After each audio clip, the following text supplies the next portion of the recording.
Having an institution that inspires, empowers, and educates our young women is something that we all must lean in, and we must make sure to preserve and protect and move forward.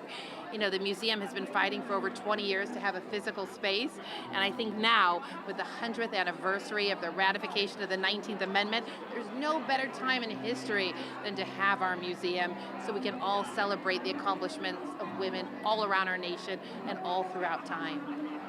What do you want the next generation to know? What do I want the next generation to know?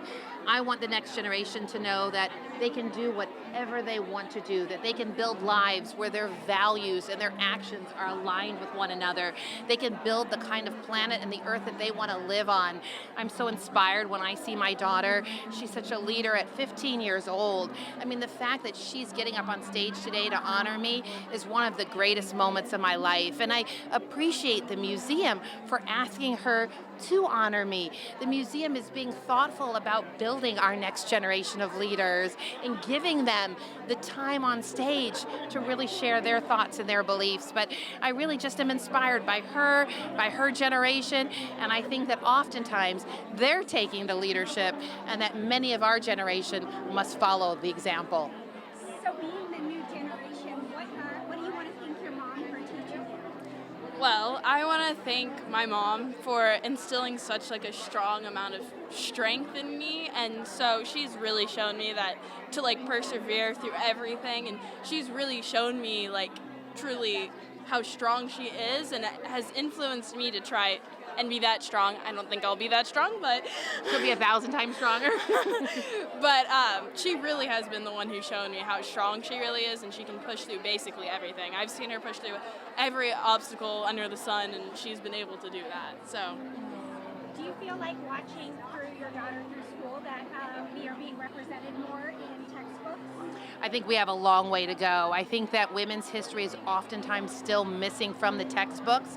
And I know that we say it so often, but then when a woman doesn't see herself on those pages of history, she often doesn't learn to value her worth and everything that we as women have brought to the table, building the fabric of this nation. And I think that my daughter is really good about doing a lot of projects and a lot of things outside of the standard curriculum to really inform herself, to educate herself. I mean, she's the founder of the Los Angeles Youth Council for the National Women's History Museum. She started the National Women's History Museum Club at her high school. So her and her friends are getting together. They're making sure to fill in those voids. So if it's missing from the textbooks, they're getting the information and sharing it with one another. And honestly, social media has been a wonderful way in which they're sharing those stories. And I think that the museum is such a great online institution with so many facts and information that also really is supportive of the clubs. So until we can change our textbooks, the museum gives us a great resource to turn to. And one last thing, what voices are important to you? Past, present, male, female? Oh, there's so many voices. I mean, I think as we stand here today and we're looking to the 50th anniversary of Earth Day, I can't help but think a lot about Rachel Carson and her pivotal work in 1962 when she wrote Silent Spring. And she really educated people about the dangers of pesticides and DDT, and was oftentimes, cited as the founder of the modern environmental movement, which led to the creation of Earth Day in 1970. And 50 years later, we're going to celebrate that this year as well. And honestly, the greatest threat that our planet faces, the greatest existential crisis, is global warming. And so Earth Day is of the utmost importance.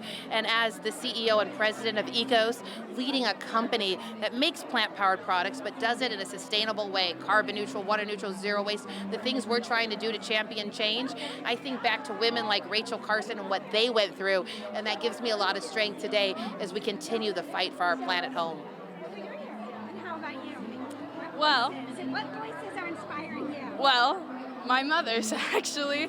I think she's been the most inspirational voice, obviously, because she's been there for me at every second of my life since I was born, you gave birth to me, but she really has showed me like the strength, like I said before, and like her words have always inspired me. I've seen her give like a million speeches, and I don't think one speech has not been interesting or something that inspired me.